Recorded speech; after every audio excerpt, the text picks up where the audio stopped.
में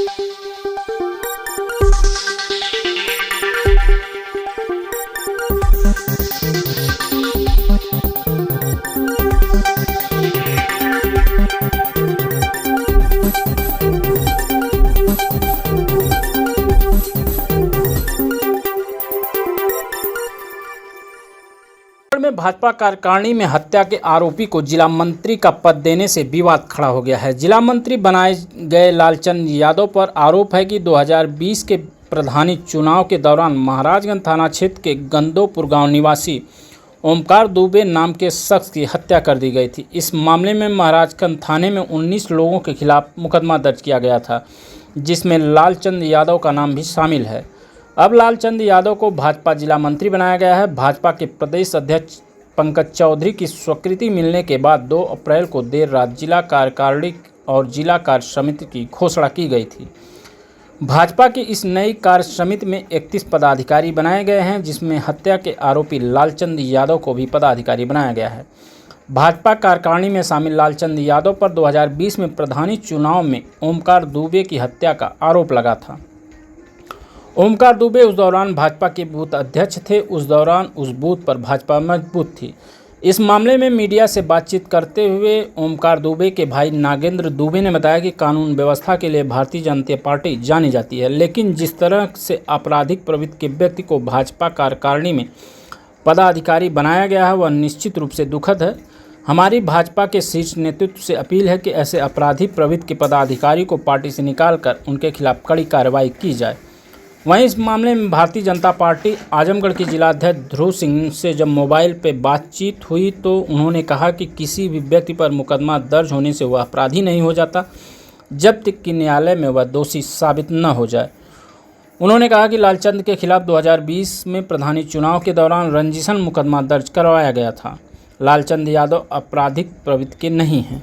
वहीं इस पूरे मामले में अब समाजवादी पार्टी ने बड़ा हमला करते हुए कहा कि जब योगी मंत्रिमंडल में 49% मंत्री दागी हैं तो संगठन में दागदार लोग ही रहेंगे। कहा कि भारतीय जनता पार्टी विपक्ष के नेता को तो तुरंत दोषी मान लेती है, लेकिन जब अपने पर आती है तो वह कोर्ट को हवाला देते हैं। हमारा नाम नागेंद्र दुबे है, ग्राम गोंदा थाना महाराजगंज। 2020 में हमारे भाई की हत्या लालचंद यादव और उनके गोल ने किया था, प्रधानी के चुनाव के रंजिश को लेकर के। जबकि बात भारतीय जनता पार्टी के में इनको जो है मंत्री पद दिया गया है, यह बहुत दुर्भाग्यपूर्ण बात है और इनको तत्काल अपने पद से हटा देना चाहिए। और हम पार्टी के जो है बूथ अध्यक्ष हैं। ग्राम गोंदा थाना महाराजगंज आजमगढ़ के रहने वाले हैं। 2020 में हमारे भाई की हत्या लालचंद यादव और उनके गोल ने किया है, जबकि इनके ऊपर आधा दर्जन से अधिक मामला दर्ज है और मंत्री पद इनको जिला मंत्री पद इनको दिया गया है, जबकि इनके पद से हटाया जाना अति आवश्यक है। देखिए, सबसे पहले तो मैं आजमगढ़ के पत्रकार साथियों को धन्यवाद देता हूं कि उन्होंने भाजपा को आईना दिखाने का काम किया है। दूसरी बात, जो आपने सवाल किया कि भाजपा ने किसी अपने जिला संगठन में किसी इस तरह के व्यक्ति को नामित किया है, तो आपको एक चीज ध्यान देने की जरूरत है कि एक कहावत है कि चिराग तले अंधेरा। अगर association for democratic reform ADR की रिपोर्ट 2022 का आप देखेंगे तो योगी सरकार जो कानून व्यवस्था का दावा करती है, उस सरकार में लगभग 49% मिनिस्टर्स जो दागी हैं, लगभग 20 ऐसे मंत्री जिनके ऊपर हीनियस क्राइम के चार्जेस हैं, हत्या, बलात्कार, अपहरण जैसे। तो ऐसी सरकार जो कि स्लोगन देती है अच्छी कानून व्यवस्था की, इस सरकार में जब इतने आपराधिक मंत्री बैठे हुए हैं तो इनके जिला संगठन और राज्य संगठन की बात क्या किया जाए। ये तो पूरी पार्टी इसी तरह से, जैसे ये 1 डिस्ट्रिक्ट 1 प्रोडक्ट की बात करते हैं तो 1 डिस्ट्रिक्ट 1 माफिया क्रिएट करते हैं। आप देखिए हर जिले में 1 डिस्ट्रिक्ट 1 जल माफिया क्रिएट कर रही जो भाजपा, 1 डिस्ट्रिक्ट 1 जल mafia, 1 district 1 coding mafia, 1 district 1 खनन माफिया, हर तरह के माफिया क्रिएट करते हैं। नारा देते हैं 1 डिस्ट्रिक्ट 1 प्रोडक्ट, ओडीओपी नारा देते हैं, ओडीओएम क्रिएट कर रहे हैं 1 डिस्ट्रिक्ट 1 माफिया। तो इसी क्रम में इस हर जिले में आप खोजेंगे तो इस तरह के आपराधिक प्रवृत्ति के लोग मिलेंगे इनके संगठनों में।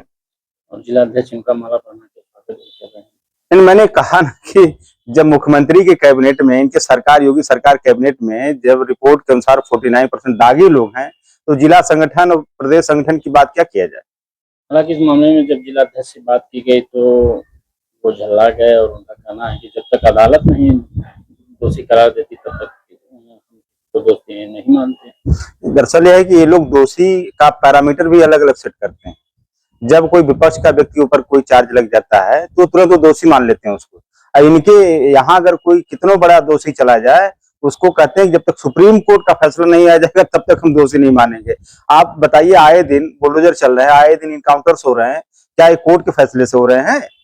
सरकार को बताना चाहिए, इनके पार्टी के इनके जिलाध्यक्ष जी को बताना चाहिए किस आधार पर इस तरह कार्रवाई सरकार कर रही है।